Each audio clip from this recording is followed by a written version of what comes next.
Welcome, everyone. My name is James Serra. I am going to present to you in the next under an hour about Microsoft Fabric. Before we get started, just wanted you to observe my background that I spent a lot of time building up on here. It tells a little bit about myself. So topics of conversation, if we meet in the future, which I hope we do, we can discuss some of my interests, as you can tell from what I have behind me. So let's jump into the presentation. So Microsoft Fabric, which was announced a few weeks ago at Build, tons of customers talking about it, and a lot of people excited about that. I am included. And before we get into the meat of our discussion, a little bit about myself. I've been doing this quite a long time. I've been in the industry 35 years, the last 9 mostly at Microsoft in the pre-sales, where I educate customers on data architectures, Microsoft products. And prior to that, I was a developer, DBA, many various roles I've had over the years. I blog a lot at jamesserra.com.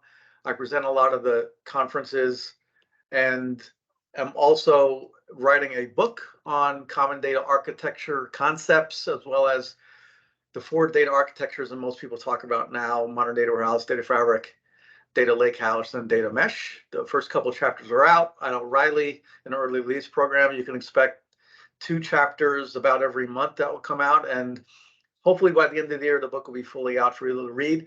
A lot of what the data mesh is about is how it fits in with these particular architectures, which I'll have some of that in the book. Further videos will go more into that, but understanding the concepts and the architectures will make your implementation using Microsoft Fabric hopefully very successful. The agenda for today is, what is Microsoft Fabric at a high level? We'll talk about workspace and capacities. We'll hit on a concept called OneLake. We'll talk about the Lakehouse and the data warehouse, which is where a lot of confusion comes in, and I'll dive a little bit into the differences between the two. We'll talk about Data Factory within Fabric, and then Power BI within Fabric, and this new concept called Direct Lake, and then I'll cover a little bit of resources for further information. What's not covered here is a lot. Further videos, I will dive more into that. I could spend many, many hours just talking about Fabric at a high level, many hours going more deep into that. Future videos will discuss that, but for right now, I wanted to give you sort of the basics so you can walk away going, okay, I get Fabric, I understand it, and I'm ready for more information. Microsoft Fabric at a high level, it's a unified solution. It takes many of Microsoft's products listed here and unifies them into a SaaS version. So if you're familiar with Microsoft Synapse Analytics, that is a PaaS version of a lot of our products.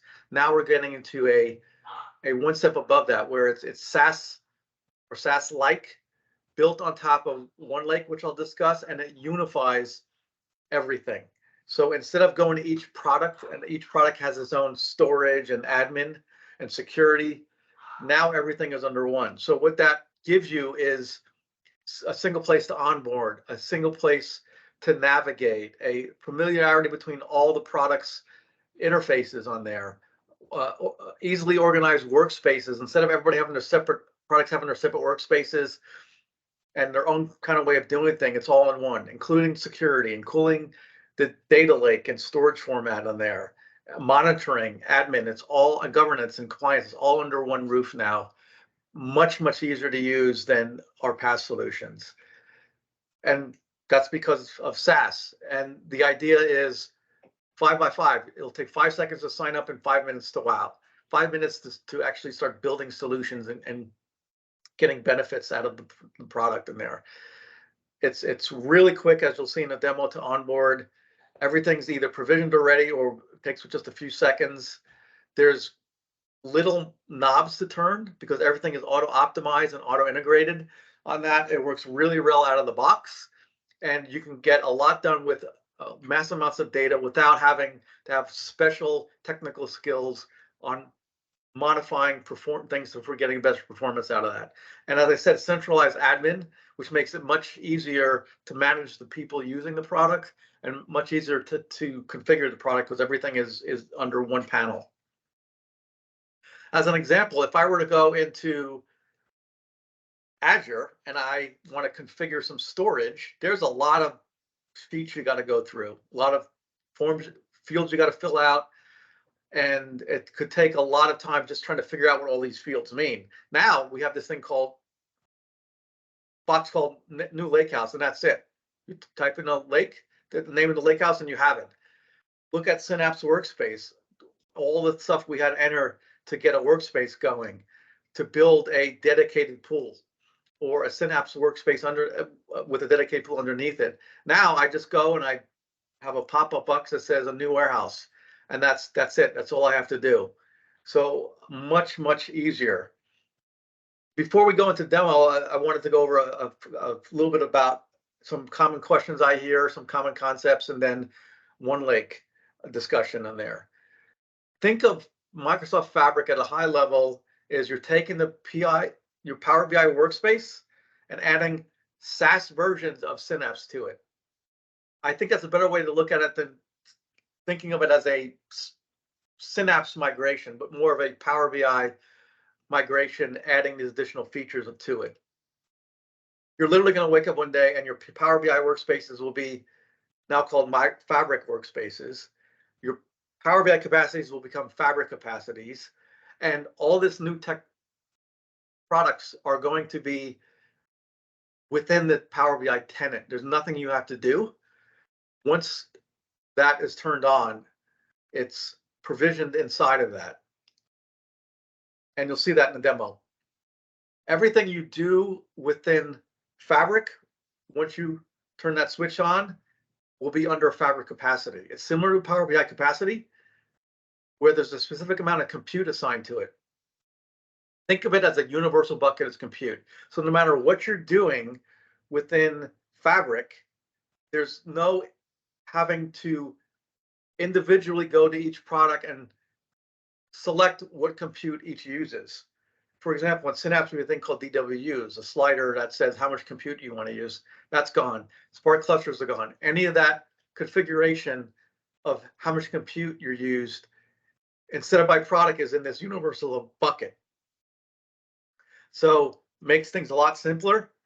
On the bucket, you'll see on the screen, I'll show there's various levels you can choose of pre-dedicated compute, and then everything you do is just going to pull from that. And then there are things that a separate video will talk about. How do we prevent one person going and overwhelming everything else? That is all taken care of by certain concepts that you'll see in there to auto adjust it and smoothing and whatnot. But the bottom line is I have this huge bucket of compute, and whatever I want to use is going to pull from that.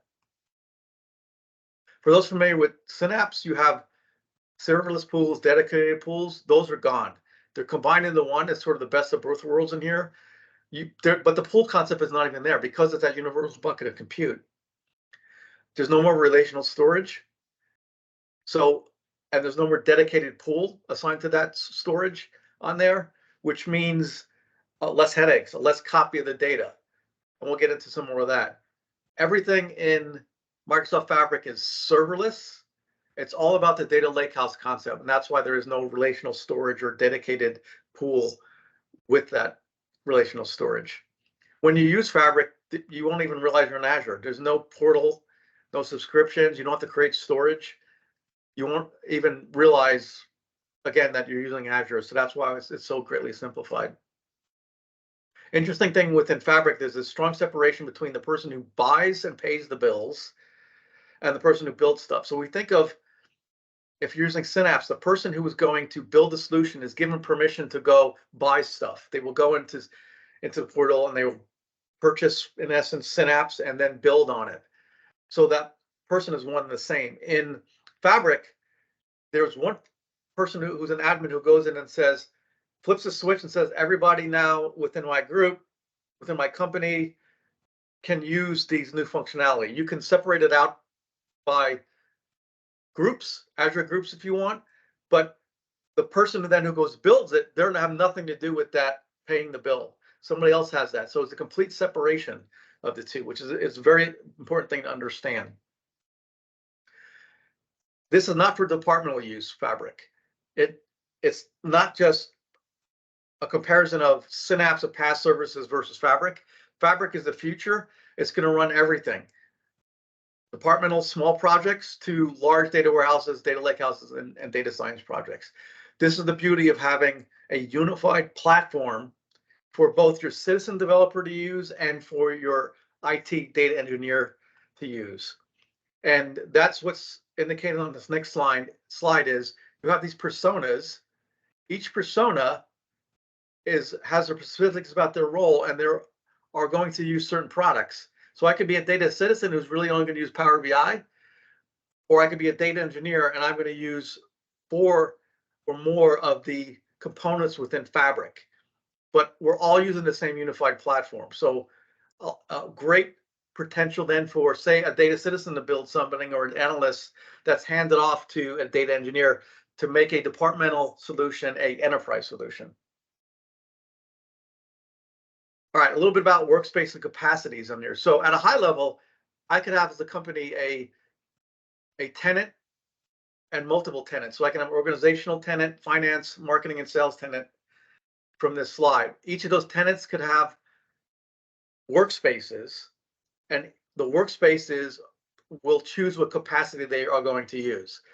For example, I can have a marketing capacity that maybe the marketing people need a lot more performance, and I create workspaces, product, price, and people, and assign all 3 of those to that marketing capacity. And then if I wanted to, I can have 1 workspace per capacity, but most likely you'll have multiple workspaces in 1 capacity. So this does a lot of help for having high concurrency, for tracking the spending. And as you'll see, there's a lot of other benefits of sharing the data between the two. But this is greatly simplifies the solution. And you could then, for people using Fabric, you can turn it off for tenant, or you can turn it off for capacity if you want. So you have the choice of either. When you go and create the capacity, you're going to come to a screen like this, where you're going to go and you're going to select the size listed here. This is that pre-reserved compute that you're going to get, and it's serverless. So there's a great cost savings in having this dedicated to you, but the service allows it to auto scale up and down. So tremendous flexibility in there. There'll also be reserved instances coming at a discounted price. So be on the lookout for that. So you'll come in here, you'll set up 1 or many capacities. Those capacities will be listed on this screen.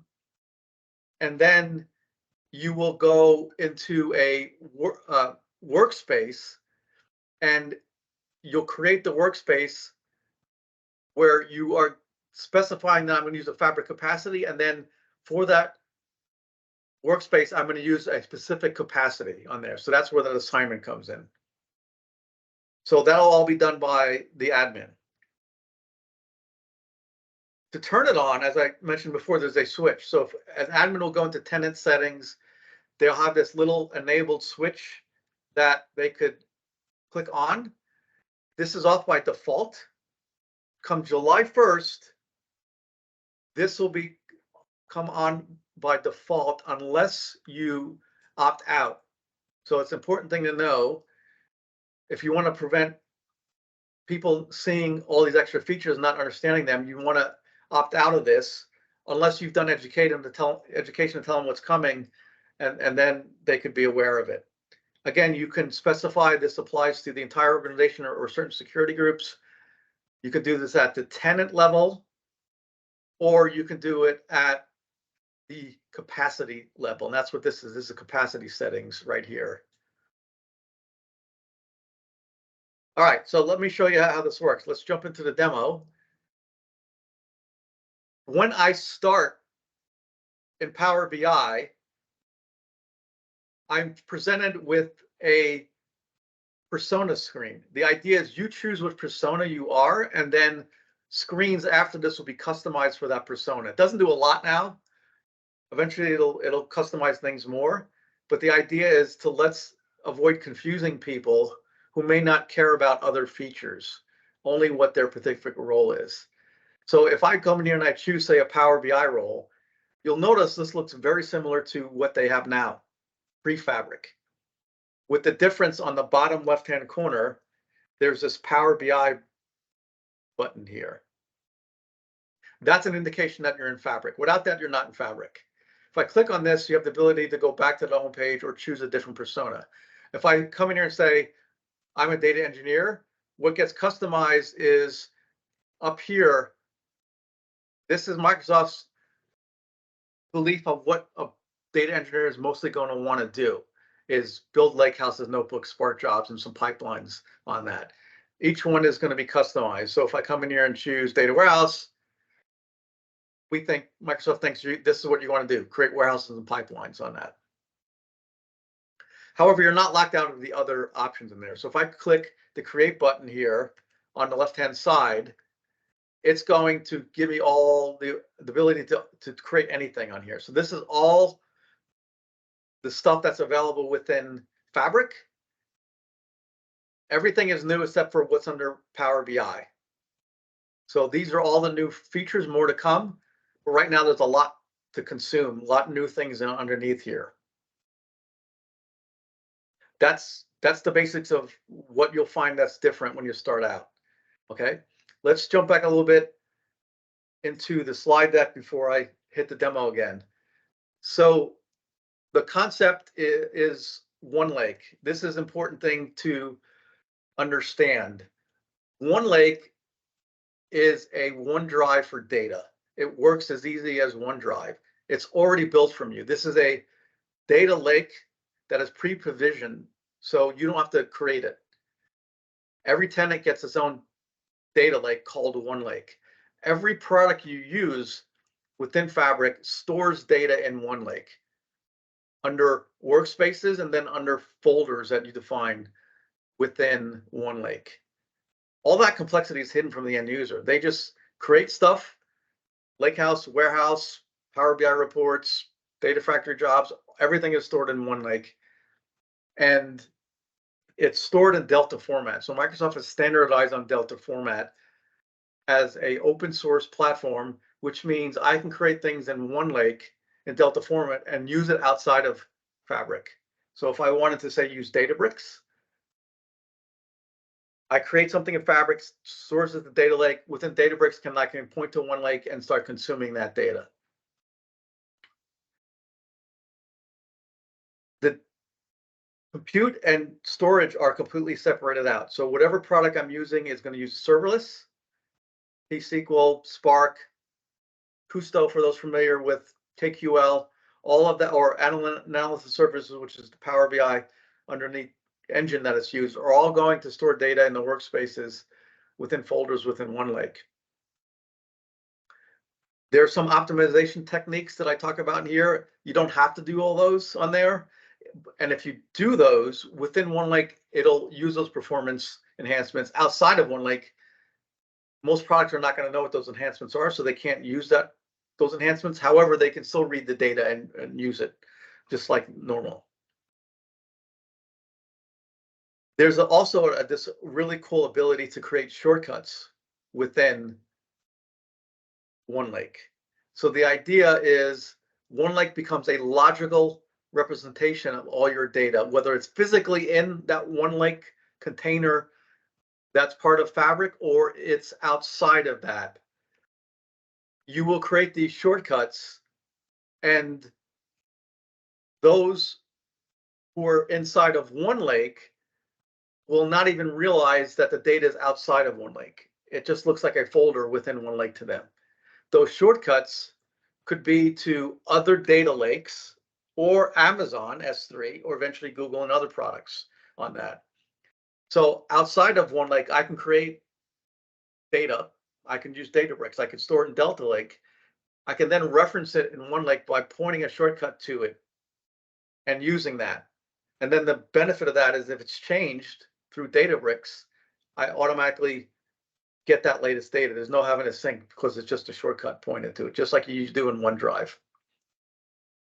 And so you have a great reduction in data copying. And you also think of this as a virtualization layer or a logical lake on top of inside of Fabric on that. So tremendous benefits for that.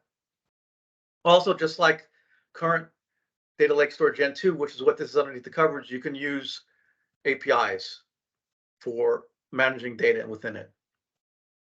A couple of scenarios here that I kind of covered. I can create a medallion architecture within Databricks, and a shortcut can point to that so I can use it within Data Lake. On the other end, I could have a medallion architecture within OneLake, and I can use Databricks or machine learning or any other product that understands Delta Lake, they can use it.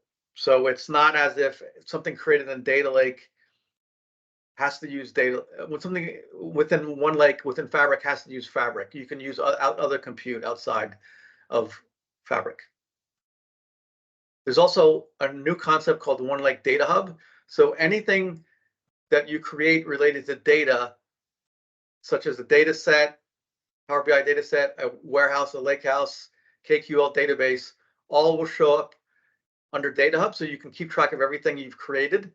And eventually this will be what Purview will be used to scan and create a data catalog. That's not in here yet, but that's coming soon. But this will be the center hub of gathering all the data for Purview and then making it available for other people to could see what's already inside of Fabric. All right. So Lakehouse.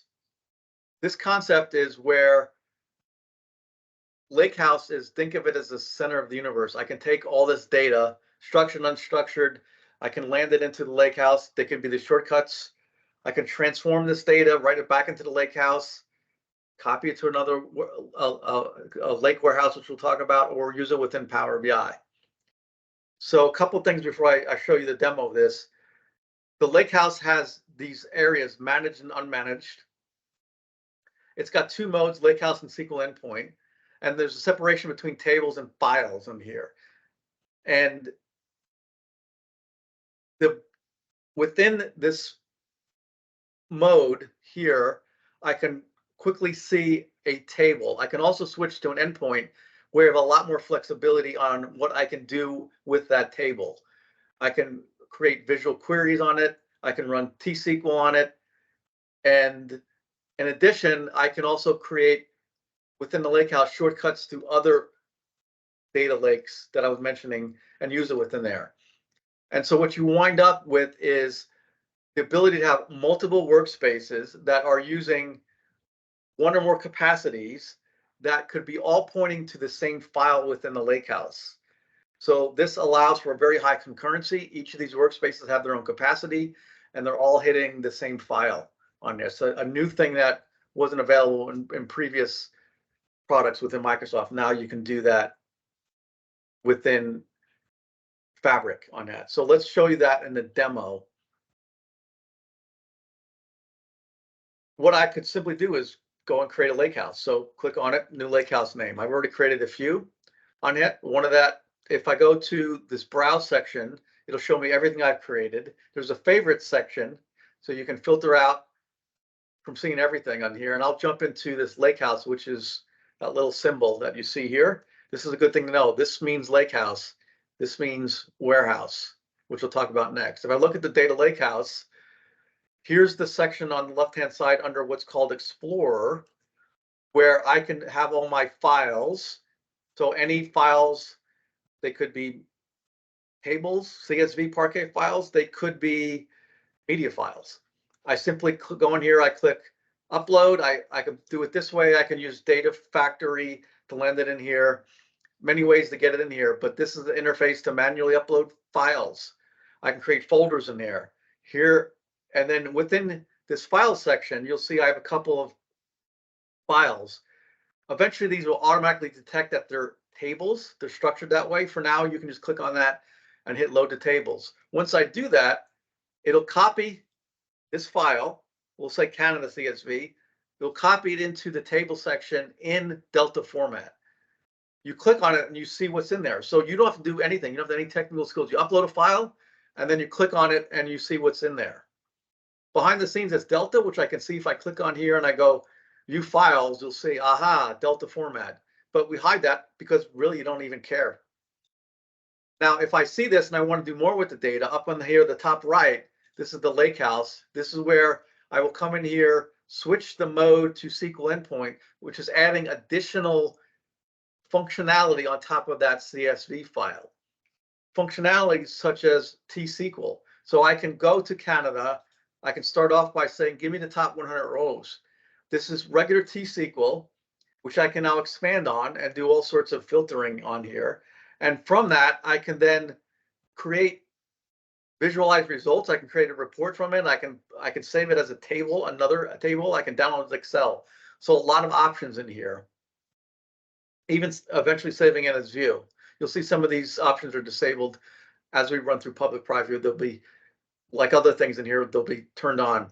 Hopefully within the next few weeks, you'll see more and more. I can also say, I want to model this data. So maybe I have multiple tables here. I can come in here and I can start defining relationship between those tables. Just like you see in Power BI Desktop is now within the service on there. So you don't have to go to Power BI Desktop. For not everything eventually, but for now, you can at least do the modeling within here.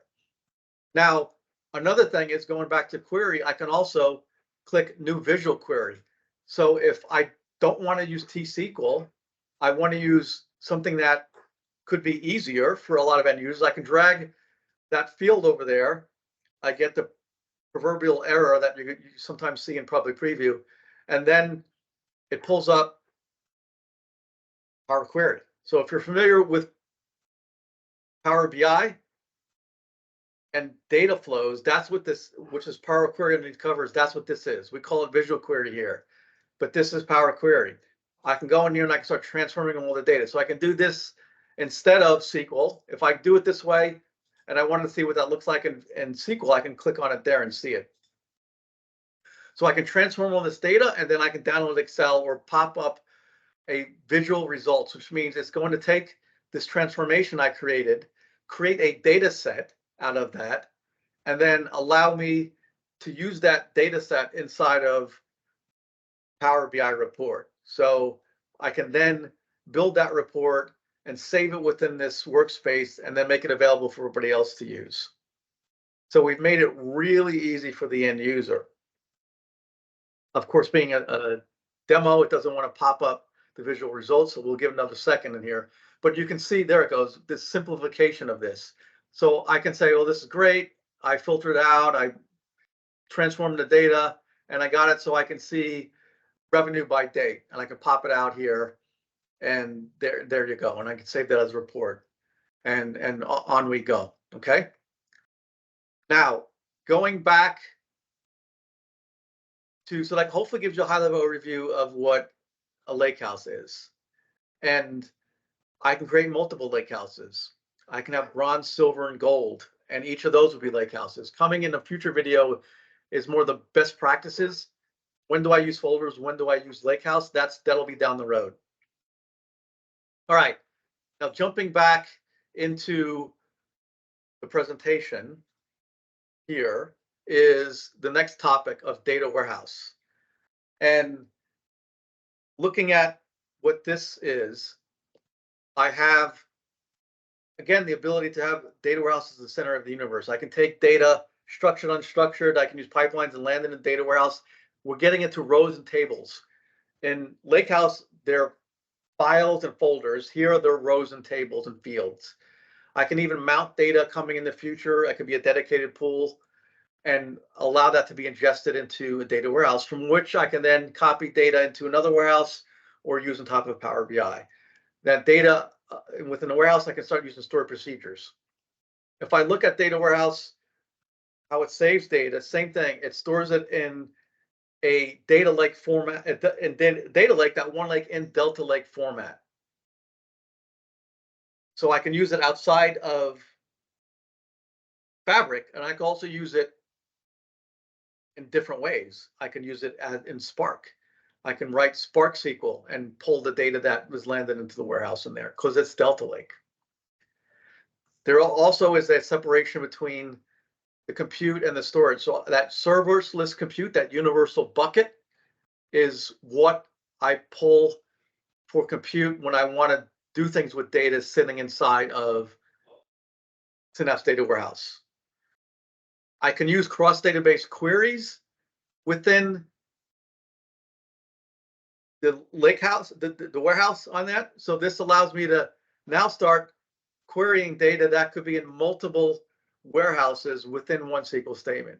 You couldn't do that in Synapse. So this is really a big improvement. And that allows for the high concurrency, where I can have workloads that have each assigned their own capacities, as an example, and each of those workloads can point to the same database and all access that. So you can essentially have hundreds or thousands of people all using their own capacity to access the same database.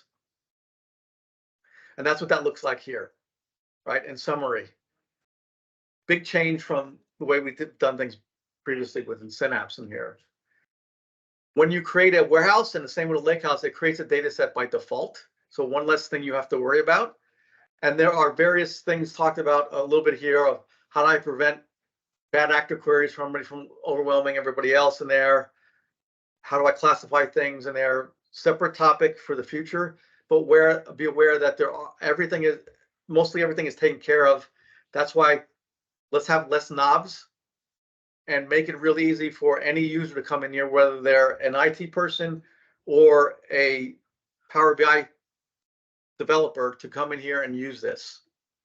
You can also access via other tools.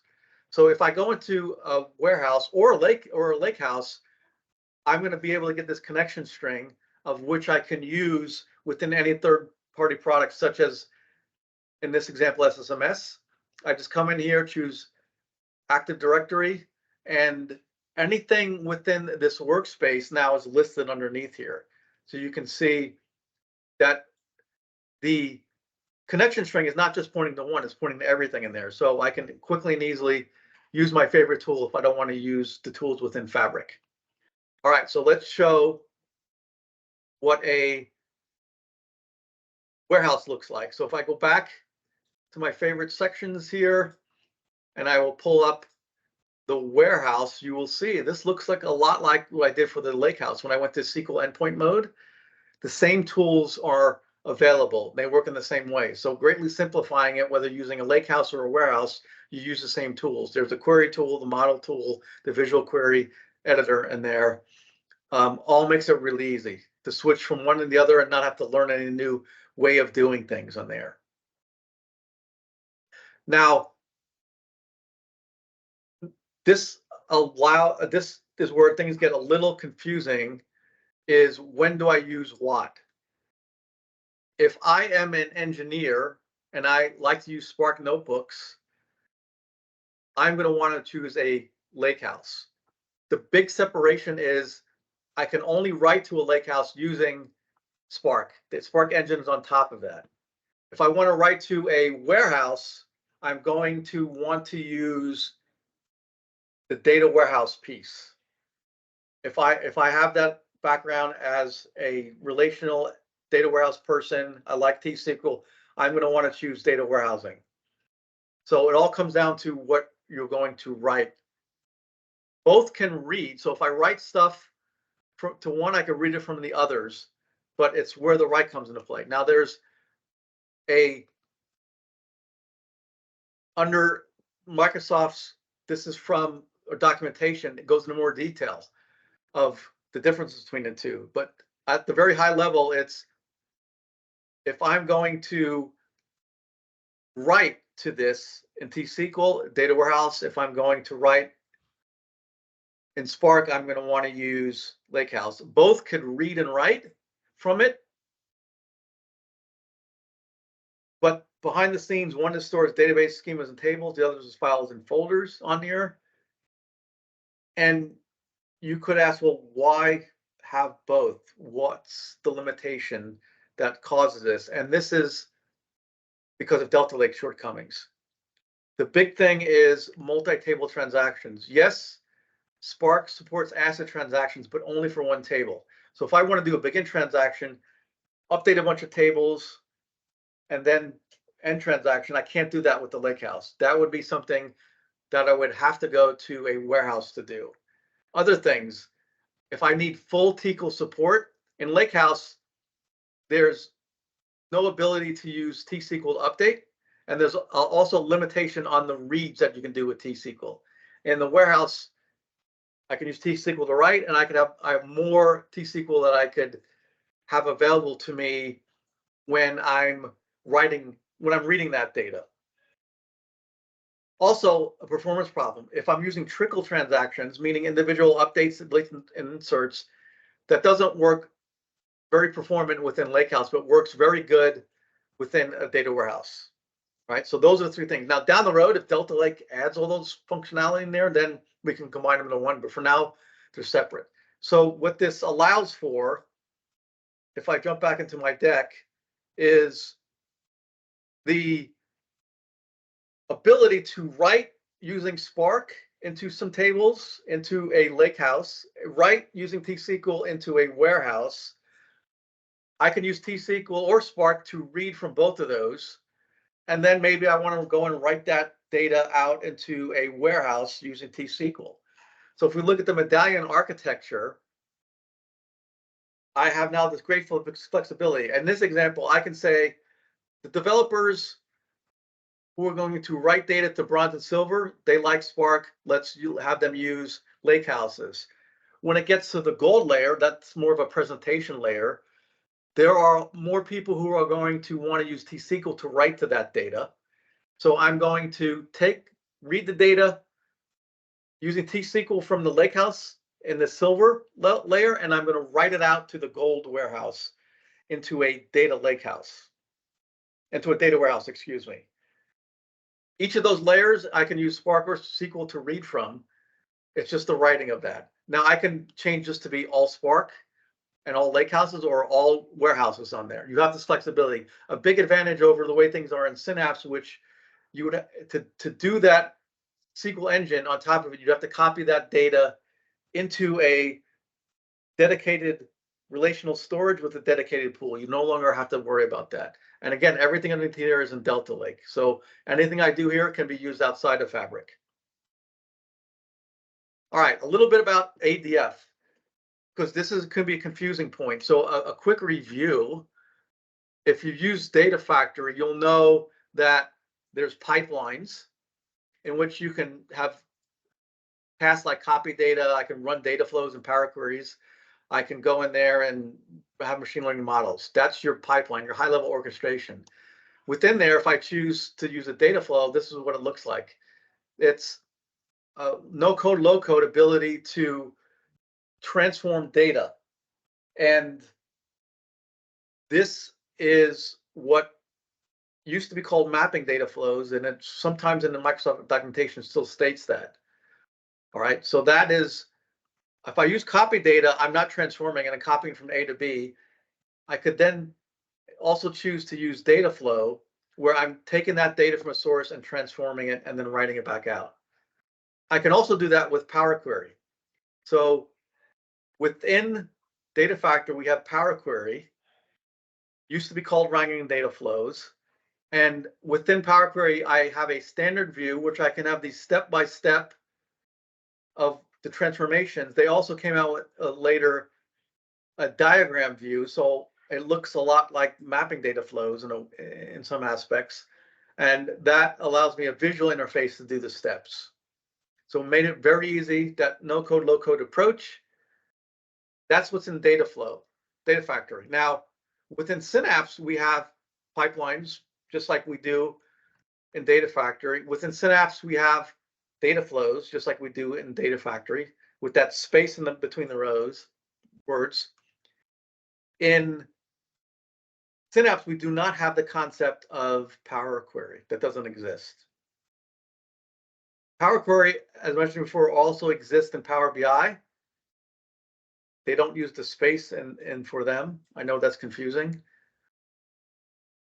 But that's how you differentiate a data flow without a space is Power Query. With the space, it's what's called mapping data flows. What does this mean to Fabric? Fabric has pipelines. They call them data pipelines. Mapping flows do not exist within Fabric. We've standardized instead of a newer, better version, which is what Power Query is. So within Fabric, it's called Data Flow Gen 2. And within Power BI, you can think of it now as Data Flow Gen 2. They call it different generation because what they've done is taking data flows and added this scalability that exists in mapping data flows into Data Flow Gen 2. So they make it more as or more performant than mapping data flows are, and it's easier to use, and there's more features in Data Flow Gen 2. So that's why that's been the approach within Fabric is you have pipelines and Data Flow Gen 2. If you already have mapping data flows, there's ways to get that imported and work within Fabric. Separate video will be more on migration, and if you're using Synapse now, how should you use it? But for this presentation, just a high-level overview of what the differences are. And so to reiterate, Dataflow Gen 2 is Power Query with the scalability and that you have from mapping data flows. All right, I know that's confusing and it's going to take a little bit of getting used to, but in the end, it's much better. It'll simplify by having standardized on Power Query or Dataflow Gen 2 and getting that scalability within it. One other topic is about Direct Lake. So Power BI, you saw it's within Fabric. They've added a new feature. If you're familiar with Power BI, you have two ways of pulling in data. You use Direct Query, which pushes down the query to the source that you're trying to create a report from. So good thing about it, it's real time. Whenever the data is updated in the source, I immediately get that in the report. But it's slower because you have to push down the query. So to compensate for that, there's an import mode where I can take that data from the source, import it into memory. So there's a copy in memory, which is extremely fast, millisecond response time. But now we have latency. That data is only as fresh as the last time I did a refresh, maybe every day, every hour. So Direct Lake now comes out and it takes the best of both worlds. What I call import on demand.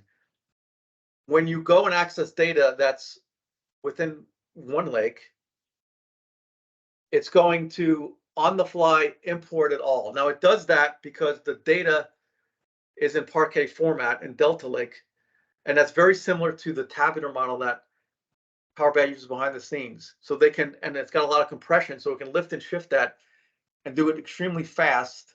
And I've seen the demos on this and get that millisecond response time. So maybe there's a few more milliseconds delay in the first time it imports it.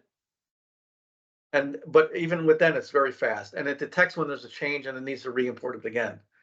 So this on-demand import model is awesome and prevents you from having to choose the trade-offs between the other two models. There's a thing called V-order, which is a extra compression method. We'll call it that, for storing the data to make it even more performant and to handle even larger data sizes in there. If you use Data Factory, the data flows, the pipelines within Fabric, it'll automatically store in V-order compression. So you get that benefit. Now, if you try to use a file outside of Fabric that's under V-order compression, it can still use it. So it just won't have the benefits of that extra performance on that, but it won't have it. So now I can no longer use it outside of Fabric. All right, so keep that in mind. So you really want to store everything in V-order compression on there, and it won't affect anything to use outside of that. Okay, so last couple of things. After all this, you should go, well, should I use Fabric now? So let's talk about that. First off, yes, definitely for prototyping. Also, I say yes if you won't be in production for several months, because Fabric will GA in a number of months. We'll have announcements of when that'll be. Most people who start out projects, new projects, are like, well, hey, this is going to take me 6 months to a year or longer to build this solution. Why not use Fabric now? Nothing's going to be in production yet, but I can anticipate that it's going to take a while. So when I'm ready to run my solution, my project in production, Fabric will be GA'd by then. You can even maybe get some quick wins by using Fabric. Again, you won't call it production, but it could be near production. But big but, you have to be okay with bugs, missing features, and possible performance issues. As you saw, I ran into there, I got a bug, it popped up. That's going to happen with something in public preview. Not all the features in the documentation are out there yet. So we'll have a timeline, Microsoft will, that'll announce the timeline when things will be there by GA and will be after GA. So that's something you have to be aware of. And then you may have performance issues because Microsoft is still working through tuning the knobs and getting those auto tunings working on that. So you expect some performance problems while that gets flushed out. And also Fabric could be fine, but under a certain amount of data. If you have hundreds of terabytes, petabytes, I would say don't go with Fabric now. Go with Synapse. So any of these things cause you to say, I can't use Fabric now, fine. Use Synapse and then migrate to Fabric when it's GA'd. So with that in mind, if you're going to use Synapse now, how can I make that transition to Fabric easier? One is do not use dedicated pools, or at least avoid them. Now, if you need them for serving and performance, that could be fine, but don't use T-SQL and write data to the dedicated pool, because that whole concept is now gone away and we're in the Lakehouse on that. So avoid dedicated pools. If you happen to use them for serving and performance, and you want to keep them going, there will be a way to mount that and use that dedicated pool within Fabric down the road. But hey, let's avoid all that by, if you're possible, embracing that data lake architecture, the final point on this slide, and do everything within that. So as I mentioned, don't use any stored procedures to modify the data and dedicated pools. You're just making it easier than the transition over. And then lastly, if you're going to need pipelines to pull data into Synapse, use Data Factory. Do not use the pipelines and data flow within Synapse. Why? Because one, Fabric does not support mapping data flows, so avoid that problem. And two is that there will be a way to take what you've done in Data Factory and migrate it over, but not a way, at least initially, to migrate what you've done in Data Factory over into Fabric, right? So do everything in Data Factory. Don't use mapping data flows, use the Power Query inside of Data Factory, and you're going to make it much easier to then migrate over to Fabric once your project is done in Synapse and you're ready, and Fabric is ready for you to do such. All right, cool. So let's end with some resources I listed here. This deck is available. I will have it in the YouTube comments of where you can get this deck. You can also go to my site, jamesserra.com, where I'll have this deck. So you can click on all these links and have it as a reference. So there's some really good webinar series in here. There's some good stuff from build videos and other things I've mentioned on here that I think will be really helpful to you. All right.